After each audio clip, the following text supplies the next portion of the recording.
bonjour à vous et merci pour ce visionnage. Avant de commencer, 3 points. Vous remarquerez que dans chacune des vidéos, je tiens mon texte en main. Comme j'ai actuellement beaucoup de choses à vous dire, je préférais ne pas trop me tromper.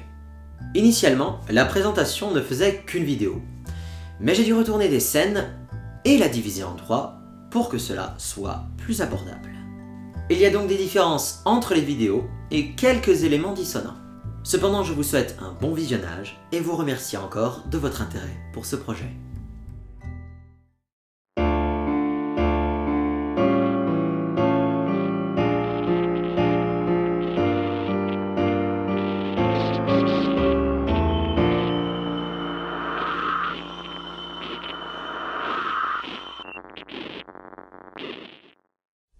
Les hommes doués intellectuellement savent qu'il n'y a pas de différence nette entre le réel et l'irréel, que les choses ne nous apparaissent qu'à travers la délicate synthèse physique et mentale qui s'opère subjectivement en chacun de nous.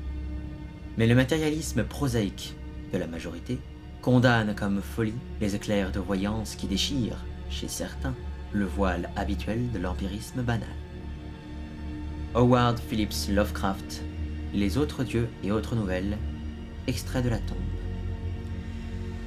C'est l'une des meilleures citations de Lovecraft qui représente au mieux ma vision des choses concernant mes projets.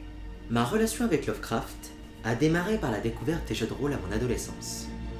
C'est un univers vaste, horrifique mais fascinant qui s'est présenté devant moi. J'ai depuis appris à connaître les bases de sa construction mythique ainsi que ceux qui ont participé à son développement. À travers cette présentation, je compte vous exposer le travail d'investigation, de recherche et de création que j'ai effectué sur l'homme, l'œuvre et son héritage. Elle se fera en 3 vidéos. La première, celle que vous regardez actuellement, vous exposera l'ensemble des éléments qui construisent ma série, les conclusions sur lesquelles je suis arrivé. La deuxième se concentre sur le travail de recherche et de documentation que j'ai effectué pour écrire mon mémoire. La troisième, approfondissant les bases de l'univers Lovecraftien que j'expose dans ma Bible, et reprenant un petit peu ce que j'aurais dit dans la conclusion. Les liens vers les autres vidéos sont dans la description.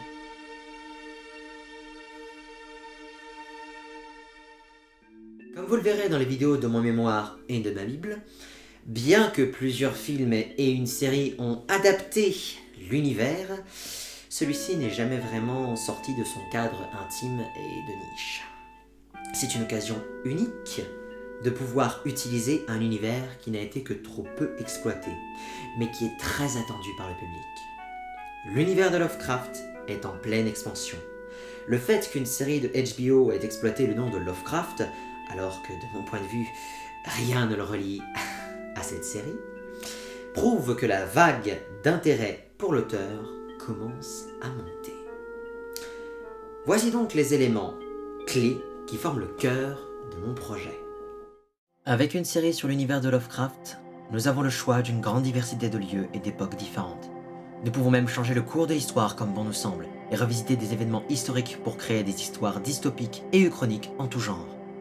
Au-delà de l'arène dramatique, que ce soit en utilisant un monstre ou un dieu du mythe pour le mettre au cœur d'un récit complexe, ou encore un genre ou type de protagoniste qui peut être intéressant de faire confronter au mythe, la possibilité d'écrire des récits sur l'univers est vaste.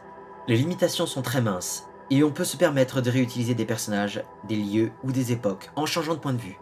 Une histoire autour d'un lieu aussi emblématique qu'Arkham ne peut être complètement explorée au travers d'un seul arc narratif. Il serait possible de recroiser des protagonistes d'un arc précédent, mais en tant que personnages secondaires cette fois. Ils peuvent être différents de leur première apparition. Les combinaisons sont nombreuses. Cependant, en sachant que nous allons exploiter un univers entier, il me semble aussi important de mettre en avant des éléments essentiels concernant sa conception directe. Plusieurs points sont à mettre en avant alors. Comme le disait Lovecraft, l'émotion la plus ancienne et la plus forte de l'humanité est la peur, et la peur la plus ancienne et la plus forte est la peur de l'inconnu. H.P. Lovecraft, Supernatural Horror and Literature. L'élément primordial des récits de Lovecraft est sa façon de décrire les monstres d'une manière difficile à concevoir. C'est un challenge de taille que de se lancer dans la modélisation des horreurs du mythe, mais ce n'est pas ça le vrai Lovecraft. La peur suggestive. Même si c'est tentant de vouloir les montrer, il vaut mieux s'en restreindre le plus possible et jouer avec l'imagination du spectateur. L'esprit fertile du public est la vraie source de sa propre peur. Si on ne voit pas les monstres, on sait que notre imagination va nous emmener encore plus loin que ce qu'il en est. C'est un élément essentiel de la construction de ma série, et il faudra s'y tenir. Un autre point concerne la première saison de la série. Je n'ai peut-être pas assez insisté sur l'un des aspects primordiaux qui fait écho au point précédent, et qui concerne la présence visible du mythe. Même si le mythe existe, il n'est pas perceptible pour tous. Le mythe, comme organisation cyclopéenne, veut que le monde le découvre, mais ce faisant, l'humanité tout entière est alors condamnée et la fin du monde est déclarée. Si le mythe est dévoilé, c'est la fin. Les défenseurs de notre espèce et ceux qui combattent dans les ombres font tout pour retarder cet aboutissement, dissimulant et cachant son existence pour éviter qu'il ne gagne en puissance. La première saison de l'arc d'Opal Wayland Thurston se base sur une construction en domino. Alors qu'elle recherche des informations sur son père, elle découvre des éléments incohérents qui n'ont absolument aucun sens.